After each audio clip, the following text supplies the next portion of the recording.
si určite nevedeli. Hra dáma je staršia ako šach. V priemere mrknete asi 25 000 krát denne. Najkrajšia vojna sa odohrala v roku 1896, kedy sa Zanzibar vzdal Británii už po 38 minútach. Najznámejšie slovo na planéte je OK. Druhé najznámejšie slovo je Coca-Cola. Eskimáci používajú chladničku na to, aby im nezmrzli potraviny. Žiaci základných škôl v Norsku nedostávajú známky. U nás sa pred druhou svetovou vojnou jazdilo vľavo. Jediné jedlo, ktoré Šváby nezjedia, je uhorka.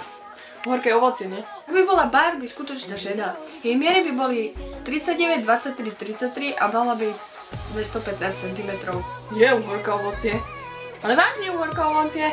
Ženy žmurkajú dvakrát viac ako muži. Pred rokom 1800 sa topánky nevyrebali špeciálne na pravú a ľavú nohu. Boli rovnaké. Takže na dnes to bolo všetko. Ďakujem za pozretie. Majte sa, na ovocie.